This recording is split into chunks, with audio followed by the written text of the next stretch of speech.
ചേട്ടാ നമുക്കെല്ലാം അറിയുന്നത് പോലെ പാല അതെ. പാലയെ സംബന്ധിച്ച് നമ്മൾ ആദ്യം തന്നെ പറയുകയാണെങ്കിൽ ജോസ് കെ മാണി ആയിരിക്കും നമ്മൾ ഏറ്റവും വലിയ ചർച്ചാ വിഷയമാകുന്നത്.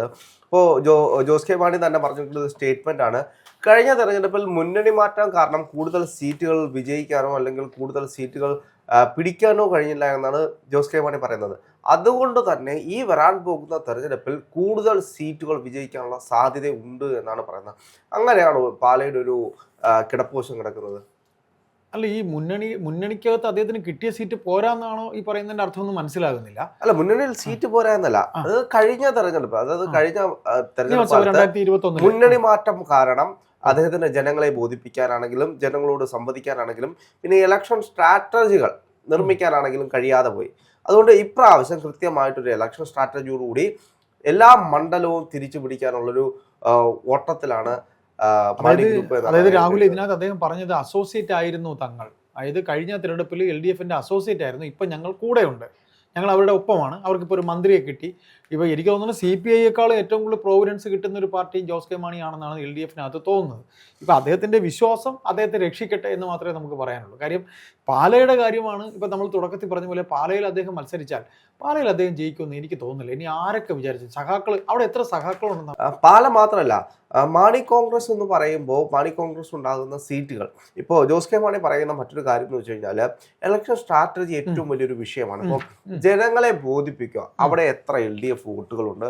ഇപ്പോൾ പാല മണ്ഡലം തന്നെ എടുക്കുകയാണെങ്കിൽ പാലാ മണ്ഡലത്തിൽ LDFന് സ്വാധീനമുള്ള ബൂത്തുകൾ ഏതൊക്കെയാണ്, അല്ലെങ്കിൽ പഞ്ചായത്തുകൾ ഏതൊക്കെയാണ്, ഇത് കൃത്യമായിട്ട് തിരിച്ചറിഞ്ഞ് അതിനനുസരിച്ച് ഇപ്പോൾ മാണി ഗ്രൂപ്പിന് എത്രത്തോളം സ്വാധീനമുണ്ട്, ഇവരെ രണ്ടുപേരെയും കൂടെ സംയോജിപ്പിച്ചുകൊണ്ട് എങ്ങനെ പ്ലാൻ ചെയ്ത് കഴിഞ്ഞാൽ എത്ര വോട്ടുകൾ കിട്ടിക്കഴിഞ്ഞാൽ വിജയിക്കാൻ കഴിയും, അത്തരത്തിലുള്ളൊരു പ്ലാനിങ് പിന്നീട് ബാക്കിയുള്ള ജനങ്ങളെ ബോധിപ്പിച്ചുകൊണ്ട്. ഇപ്പോൾ കഴിഞ്ഞ മുന്നണി മാറ്റത്തിൽ LDFിലുള്ള മുഴുവൻ ആളുകളെയും ബോധിപ്പിക്കാൻ കഴിയാത്തൊരു സാഹചര്യമുണ്ട്. കാരണം ഇത്രയും വർഷം UDFിനോടൊപ്പം നിന്നതിന് ശേഷം പെട്ടെന്ന് LDFിലേക്ക് വരുമ്പോൾ LDFിലെ ജനങ്ങൾക്ക് അല്ലെങ്കിൽ LDFിന്റെ വോട്ട് ബാങ്കുകൾക്ക് അത് അംഗീകരിക്കാൻ കഴിയില്ല. പക്ഷെ അവരുടെ സ്ഥാനാർത്ഥികളൊക്കെ ജയിച്ചല്ലോ. LDFിനോടൊപ്പം നിന്നില്ല എന്നുണ്ടെങ്കിലും LDFിന്റെ വോട്ട്, CPMന്റെ വോട്ട് കൊണ്ട് അവർക്ക് എത്ര, ജോബ് മൈക്കിൾ ജയിച്ചു, ജയരാജ് ജയിച്ചു, റോഷി അഗസ്റ്റിൻ ജയിച്ചു, അവർക്ക് 4 MLA-മാരില്ലേ. അതെ, ബാക്കിയുള്ള സ്ഥലങ്ങളിൽ ഇപ്പോൾ നമുക്കറിയാം ഈ UDFുകാരെ സംബന്ധിച്ച് എല്ലാ UDFുകാർക്കും ഈ വർഷങ്ങളായിട്ട്, അതായത് ഞാൻ എപ്പോഴും പറയുന്ന കാര്യമാണ്, ജനിച്ചപ്പം തൊട്ട് കോൺഗ്രസ്സിലുള്ള പല ആളുകൾക്കും പിന്നീട് കോൺഗ്രസ് പാർട്ടി വിട്ട് മറ്റൊരു പാർട്ടിയിലേക്ക് പോകാൻ കഴിയില്ല, അല്ലെങ്കിൽ CPMലേക്ക് ഒരിക്കലും പോകാൻ കഴിയില്ല. പ്രധാനപ്പെട്ട കാരണം അവർ തമ്മിൽ എന്നും ഫൈറ്റ് ആണ്. ആശയപരമായിട്ട് യോജിക്കാൻ കഴിയാത്ത നിരവധി ചെറിയ പ്രായം തൊട്ട് യുദ്ധം നടത്തി രാഷ്ട്രീയ യുദ്ധം നടത്തി വന്നതിന് ശേഷം പെട്ടെന്ന് ഒരു ദിവസം ചെന്ന് കെട്ടിപ്പിടിച്ച് നിൽക്കാനൊന്നും കഴിയില്ല. അണികൾക്ക് കഴിയില്ല, നേതാക്കന്മാർക്ക് നേതാക്കന്മാർക്ക് കഴിഞ്ഞുകൊണ്ടാണല്ലോ അവര് ഓരോ ദിവസവും പാർട്ടി വിട്ട് അടുത്ത പാർട്ടിയിലേക്ക് പോകുന്നത്. അപ്പോൾ ഇവിടുത്തെ മാറുന്ന പോലെ അണികൾക്ക് അത് പറ്റില്ല. അണികളെ സംബന്ധിച്ച് അവര് കണ്ട കാലം തൊട്ട് അടിയും വഴക്കമായിട്ട് നിൽക്കുന്ന, അത് മാത്രമല്ല ആശയം പെട്ടെന്നൊന്നും മാറാൻ പറ്റില്ല. അണികളെ സംബന്ധിച്ച് ആശയം മാറ്റാൻ പറ്റില്ല. അതെ, LDFിനെ ഇത്രയും നാളും ചീത്ത വിളിച്ച് നടന്നതിന് ശേഷം പെട്ടെന്ന് ഒരു ദിവസം LDFിന്റെ നേതാക്കന്മാരെ പോയി കെട്ടിപ്പിടിക്കുകയും LDFിന്റെ പരിപാടിക്ക് പോകുകയും അതൊന്നും സമ്മതിക്കാൻ കഴിയില്ല. അപ്പോൾ അങ്ങനെ വരുന്നൊരു സാഹചര്യത്തിൽ LDFിനെ സംബന്ധിച്ച് അല്ലെങ്കിൽ LDFിനോടൊപ്പം നിൽക്കുന്ന സാഹചര്യത്തിൽ മാണി കോൺഗ്രസിന് കൂടുതൽ സീറ്റുകൾ വിജയിക്കാനുള്ളൊരു സാധ്യത അവരവിടെ കാണുന്നുണ്ട്. അപ്പോൾ ഇപ്രാവശ്യം LDFിലുള്ള ആളുകൾ അവരെ അംഗീകരിക്കുന്നുണ്ട്, LDFിനോടൊപ്പം ചേർന്നാണ് പോകുന്നത്. അപ്പോൾ LDFിന്റെ മുഴുവൻ വോട്ടുകളും തൻ്റെ വോട്ട് ബാങ്കിലേക്ക് വാങ്ങിക്കുക, അതിനോടൊപ്പം തൻ്റെ വോട്ട് ബാങ്കുകളും ബാക്കിയുള്ള നിഷ്പക്ഷ വോട്ടുകളും കൂടെ കൃത്യമായിട്ട് വീണ് കഴിഞ്ഞാൽ വിജയിക്കാൻ കഴിയുമെന്നൊരു തോന്നലാണ്. അതെ, അപ്പോൾ അത് എങ്ങനെയായിരിക്കും വരാൻ പോകുന്ന തെരഞ്ഞെടുപ്പിൽ? കാരണം ഭരണപക്ഷ വികാരം ഒരുപാടുണ്ട് എന്ന് നമുക്ക് എല്ലാവർക്കും അറിയാം. പക്ഷെ ഇതെല്ലാം എങ്ങനെ ബാധിക്കുമെന്നൊരു ചോദ്യമില്ലേ? തീർച്ചയായിട്ടും. അത് വെച്ചാൽ ഈ ജോസ് കെ മാണിയെ സംബന്ധിച്ച് ജോസ് കെ മാണി മറുകണ്ഠം ചാടാനായി ഇരുന്ന ഒരാളാണ്. അദ്ദേഹത്തിനെ പൂട്ടുകയാണ് ചെയ്തത്. അദ്ദേഹത്തിന്റെ അച്ഛൻ പറയുന്ന, അതായത് ഇപ്പം ഈ പറയുന്ന പോലെ ഒരു മുൾക്കുരീടം വെച്ച് കൊടുത്ത് പൂട്ടി. തീർച്ചയായിട്ടും. അതെ, രാഹുൽ പറഞ്ഞ പോലെ ഇന്നലെ വരെ, അതായത് ഈ പറയുന്ന ചില കോമ്പിനേഷനുകൾ ചിലയിടത്ത് ചേരുള്ളൂ എന്ന് പറയുന്ന പോലെ ജോസ് കെ മാണിക്ക് ഒരിക്കലും LDF യോജിച്ച സ്ഥലമല്ല എന്ന് അവരുടെ അച്ഛനും ഈ പറയുന്ന പോലെ ഇനി വത്തിക്കാനെന്നും കൂടെ പറഞ്ഞാൽ മതി എന്ന രീതിയിലായിരുന്നു ഓപ്പറേഷൻ നടന്നത്. പക്ഷേ അത്തരത്തിലൊരു ഓപ്പറേഷൻ നടന്ന് മറുകണ്ഠം ചാടാനായി അങ്ങനെ നിൽക്കുമ്പോഴാണ് ഈ പറയുന്ന രീതിയിൽ ഈ റോഷി അഗസ്റ്റിനെ ഉപയോഗിച്ച് പിണറായി വിജയൻ എന്ന് പറയുന്ന നേതാവ് അല്ലെങ്കിൽ LDF എന്ന് പറഞ്ഞാൽ അവരങ്ങനെയാണ്. അവരിങ്ങനെ ഈ വിഘടിപ്പിച്ച് ഭരിക്കുന്ന ആൾക്കാരാണ്, വിഘടിപ്പിച്ച്. അപ്പോൾ ആ രീതിയിൽ അദ്ദേഹത്തിന് പൂട്ടുവിടിരിക്കുക. പക്ഷേ ഇവിടെ ഒരു കാര്യം എടുത്തു പറയേണ്ടി വരും. LDF മുന്നണിക്കകത്ത് ഇവർ ഉന്നയിച്ച, ഇവർ ഇത്രയും വലിയ കാര്യങ്ങൾ ഇത് സംസാരിക്കുമ്പോൾ ഉണ്ടല്ലോ, ഇവർ പറയുന്ന കാര്യങ്ങൾ ജനങ്ങളോട് ഞങ്ങൾക്ക് പറയാൻ സമയം കിട്ടിയില്ല, ഞങ്ങൾ ഇനി പറയാൻ പോവാണെന്ന് പറയുമ്പോഴേ, ഈ വന്യജീവി ആക്രമണത്തെ സംബന്ധിച്ച് നിയമസഭ കൂടണമെന്നൊരു വാക്ക് പറഞ്ഞ ജോസ് കെ മാണിയാണ്. അത് ഓർമ്മയുണ്ടോയെന്നറിയില്ല. ഈ കണ്ട മൃഗങ്ങളെല്ലാം കൂടെ നാട്ടിൽ ഇറങ്ങി മനുഷ്യരെ കൊന്നുകൊണ്ടിരിക്കുന്ന സമയത്ത് സഭ ചേരാതിരുന്ന സമയത്ത് ജോസ് കെ മാണിയുടെ പാർട്ടി ആവശ്യപ്പെടുന്നു, മുഖ്യമന്ത്രിയോട് അല്ലെങ്കിൽ LDF കൺവീനറോട് പറയുന്നു, രാമകൃഷ്ണനോട് പറയുന്നു, TP രാമകൃഷ്ണനോട് പറയുന്നു, നമുക്കവിടെ സഭ കൂടണം എന്ന് പറയുന്നു. എന്നിട്ട് എന്തായി? സഭ കൂടിയില്ല, ഒന്നും ചെയ്തില്ല. നീയൊക്കെ അവിടെ ഇരുന്നാൽ മതി മര്യാദയ്ക്ക്, ഞങ്ങൾക്കറിയാം ഭരിക്കാൻ, ഞങ്ങൾ പറഞ്ഞതുപോലെ പോയാൽ മതി എന്ന് പറഞ്ഞ് സഭ ചേരാൻ പോയി പറഞ്ഞ കാര്യം. അപ്പോൾ ഇവർ പറഞ്ഞ കാര്യങ്ങളെല്ലാം ചെയ്തു എന്ന് ജനം ഇതൊക്കെ മനസ്സിലാക്കുന്നില്ല. എത്ര വോയിസ് LDFനകത്ത് ജോസ് കെ മാണിക്ക് ഉണ്ടെന്നുള്ള കാര്യം ജനത്തിന് അറിയാം. അത് തിരിച്ചു പറഞ്ഞത് ആരാണ്? ശശീന്ദ്രൻ മന്ത്രിയാണ്. ശശീന്ദ്രൻ എന്ന് പറഞ്ഞൊരു മന്ത്രിയാണ്. ശശീന്ദ്രനാണല്ലോ മന്ത്രിയായിരുന്നു, വനമന്ത്രി. എന്നിട്ട് അദ്ദേഹം പറഞ്ഞ മറുപടി കേട്ടോ, ജനം എന്ത് ചെയ്യും മൃഗം ഇറങ്ങുന്നത്. അപ്പോൾ ഇവര് വന്യമൃഗങ്ങളെയും കർഷകരെയും പിന്നെ ഈ പറയുന്ന മലയോരത്ത് ജീവിക്കുന്നവരെയും സംരക്ഷിക്കുന്നതെന്ന് പറഞ്ഞ് ഇറങ്ങിയ ജോസ് കെ മാണിയല്ലേ.